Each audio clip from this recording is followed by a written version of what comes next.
Tapi sekali penggugat diundang di rumahnya dianggap pengecut dan gak ilmiah.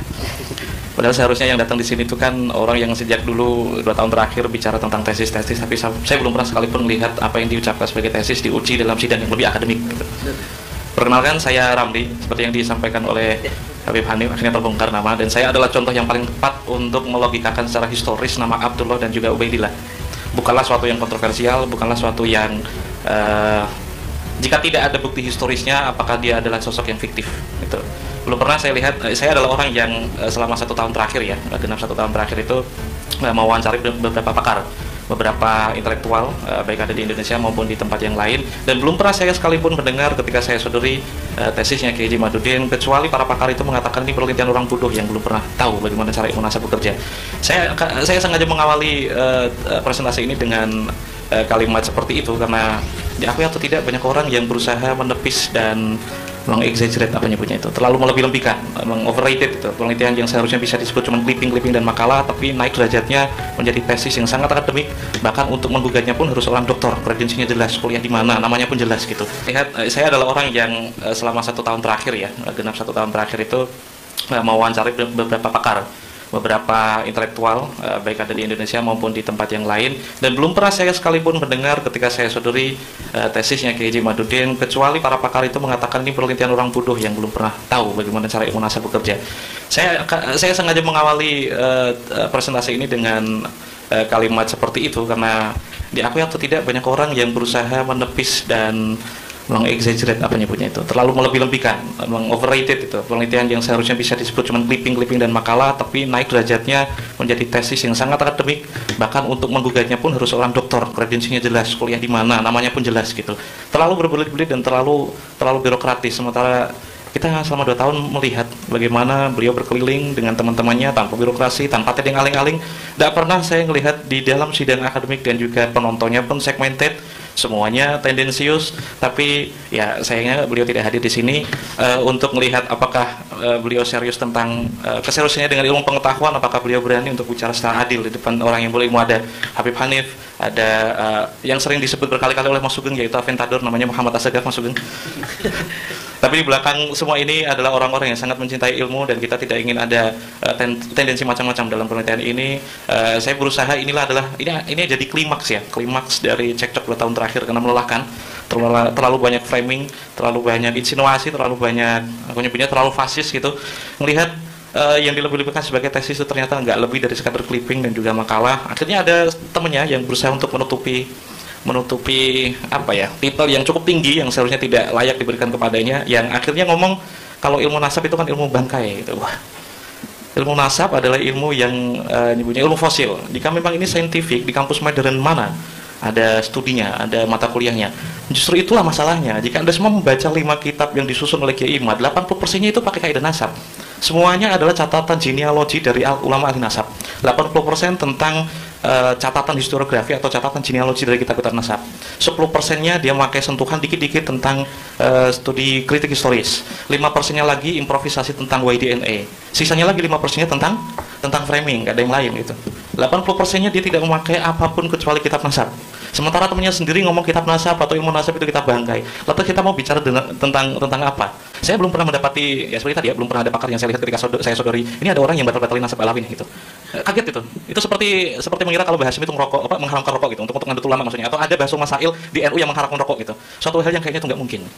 Ketika dia mengklaim, atau teman kita senior kita yaitu Bang Haji Rumah Ilama mengklaim kalau sampai aku yakin, apaan sih sampai aku yakin, semalam ternyata beliau memberikan semacam argumentasi. Dia sampai aku yakin itu karena tiga macam telah sejarah, telah filologi, terus telah YDNA. Oke kawan-kawan, saya akan berusaha mengawali presentasi ini dari sudut pandang sebuah sejarawan. Ilmu sejarah itu tidak 100% bicara tentang kebenaran dokumen. Kita bicara tentang bukti historisnya. Bukti ada banyak, termasuk oral history atau mulut ke mulut, riwayat. Itulah kenapa semua kajian historis itu tidak sepicik para penulis Ba'alawi yang mendudukkan kebenaran historis hanya berdasarkan kebenaran dokumen. Kitabnya mana, manuskripnya mana. Jika itu yang kita pakai, maka Imam Bukhari, Sahih Muslim, dan juga Sahih yang lain kita pelangi, yang jaraknya itu 150 tahun atau mungkin 2 abad lebih dari baginda Nabi, akan kita batalkan. Ilmu sejarah tidak sepicik itu. Jika itu yang kita pakai, maka kita akan berpikir secara bengkok, semua cerita di masa lalu akan tidak berguna dan tidak ada artinya. Nah, itulah yang disebut dengan kritik historis, dan begitulah cara kerja seorang sejarawan. Nah, hingga akhirnya saya mendapati banyak orang yang selalu mengajukan mengajukan pertanyaan-pertanyaan tesis. Satu-satunya yang ilmiah dari kritiknya Kiai Imad tentang nasab genealogi Ba'alawi adalah di mana sumber atau bukti material dari Syuhra Istifadah.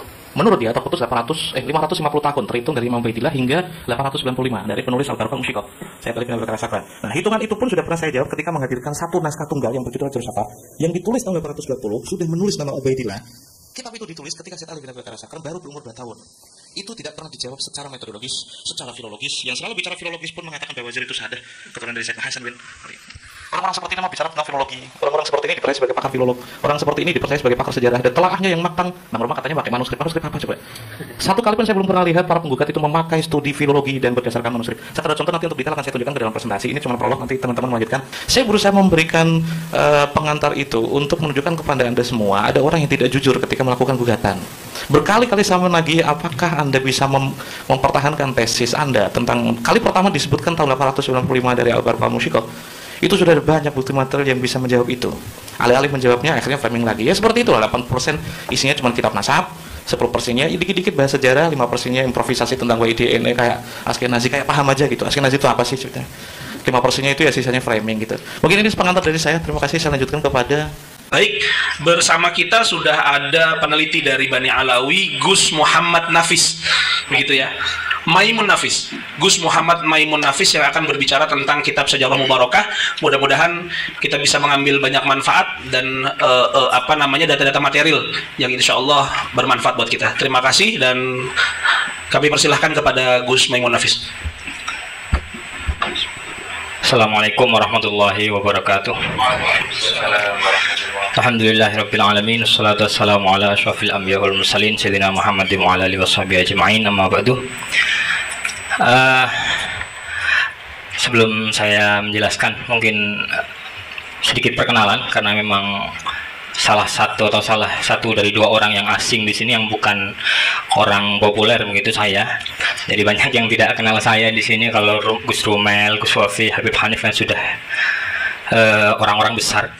Jadi saya Maimun Nafis, saya santri di Sarang, saya ngaji kepada Syekhina Muhammad Najih. Dan apa yang akan saya bahas di sini melalui disiplin ilmu yang sudah saya dalami lama, yakni ilmu baca kitab dan ilmu basul masail yang biasa di pesantren-pesantren. Apa yang akan saya kaji adalah kesesatan logika Imaduddin. Jadi Imaduddin itu membuat logika, tetapi logikanya sesat. Kenapa saya katakan sesat? Karena tidak sesuai dengan disiplin ilmu yang ada.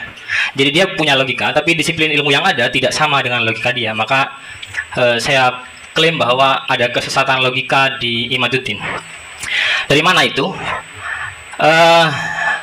Ada dua thariqah itsbatun nasab yang sudah disodorkan oleh banyak orang pembela Bani Alawi. Satu khatun nasabah, bahkan Habib Hanif tadi cerita ada 180 bahkan yang menetapkan nasab Bani Alawi. Ada syuhrah wal istifadah, kepopuleran yang sudah sejak lama, itu juga ditolak. Semuanya ditolak oleh Imaduddin. Kenapa itu ditolak? Nah, dari mengetahui kenapa itu ditolak, kita bisa mengetahui akar masalah dari pikiran Imaduddin. Kalau kita bisa membantah akar masalahnya, berarti alasan penolakan Imaduddin tidak berdasar.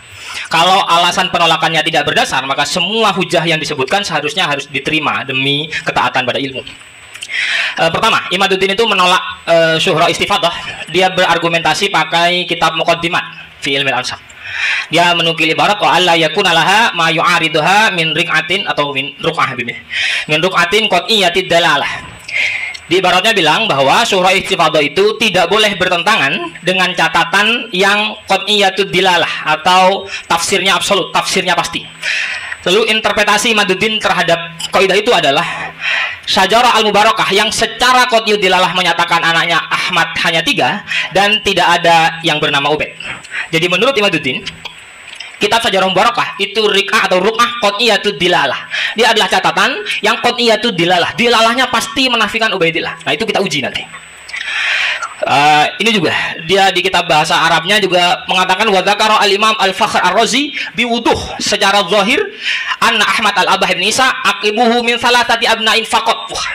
Dia menghasar sekali bahwa cuma hanya ada 3. Pakai apa? Pakai jumlah ismiyah katanya.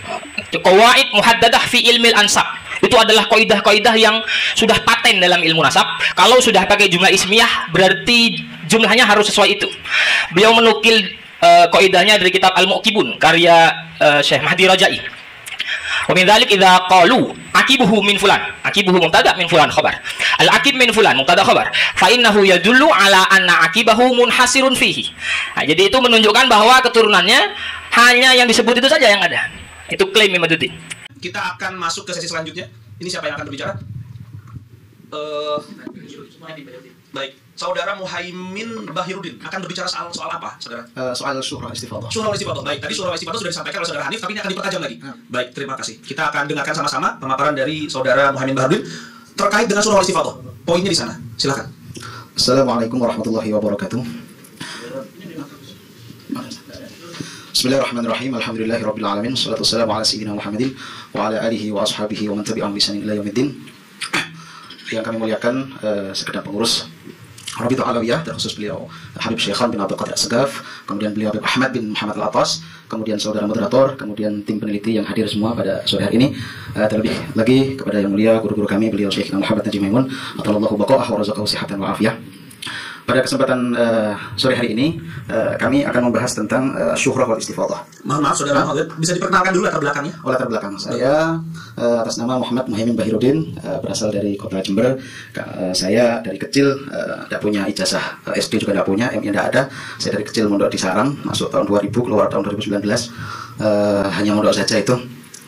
Ngaji saja. Jadi nanti kalau misalkan apa yang saya sampaikan kurang benar atau tidak sesuai dengan kekinian, kami mohon maaf. Tapi Madura juga? Bukan. Saya Jawa. Oh, baik, iya. Jember itu 95% Madura. Nah, yang 5% Jawa itu kebetulan di daerah saya. Silakan. Jadi mungkin agak datar-datar aja, tidak seperti Gus Maimun tadi. Bismillahirrahmanirrahim. Ini terkait asyuhrah wal istifadah. Untuk membahas tentang asyurah wal istifadah ini, terlebih dahulu kami akan membahas tentang mustanadul hukminya, di mana sesuatu yang menjadi hukum itu pasti ada dasar daripada hukum tersebut, baik diambilkan dari masadirut tasri', ayat atau ahkam, atau memang hadis dan seterusnya. Nah, ternyata di dalam kitab-kitab fikih, kemudian juga di dalam kitab-kitab ilmu nasab, itu didasarkan pada sebuah hadis Al-Imam Al-Bukhari, tepatnya pada juz pertama dalam bab ada ilkhumus minal iman, yang redaksinya begini: Haddatsana Ali bin Al-Ja'ad qala akhbarana Syu'bah an Abi Jamrah qala kuntu aqudu ma'a Ibni Abbas yujlisuni ala saririhi faqala akim 'indi hatta aj'ala laka sahman min mali. Jadi peristiwa Ibnu Abbas ini yang diriwayatkan oleh Abi Jamrah. Abi Jamrah ini adalah salah satu mutarjim daripada Ibnu Abbas, karena pada waktu itu Ibnu Abbas menjadi penguasa dari Minkibali Sayyidina Ali bin Abi Thalib di Basrah. Kemudian beliau punya mutarjim namanya Abi Jamrah. Nah, Abi Jamrah ditawari untuk duduk atau tinggal di sisi Ibnu Abbas sampai dijanjikan untuk dikasih uang, karena sebagai mutarjim, sebagai penjembatan antara Ibnu Abbas dengan rakyat pada waktu itu. Nah, kemudian pada saat dari syarah-syarah hadis, pada saat Abi Jamrah membahas tentang bahwa di rumahnya itu ada bejana atau gendong untuk membuat anggur, seketika itu Ibnu Abbas berkata seperti ini: Summa qala inna wafda Abdul Qais lama atau Rasulullah sallallahu alaihi wasallam. Sesungguhnya pada saat delegasi Abdul Qais itu mendatangi atau sowan kepada Rasulullah sallallahu alaihi wasallam, qala manil qaum. Rasulullah ketika itu menanyakan, manil qaum atau manil wafdu? Siapa kaum ini? Siapa delegasi ini? Nah, para surahul hadis, baik siapa Ibnu Hajar Al-Asqalani dalam Fathul Barinya atau yang lain, Al-Qari dan seterusnya, itu maksud dari pertanyaan itu adalah menanyakan tentang an-ansabihim, an-nasabid dhaif.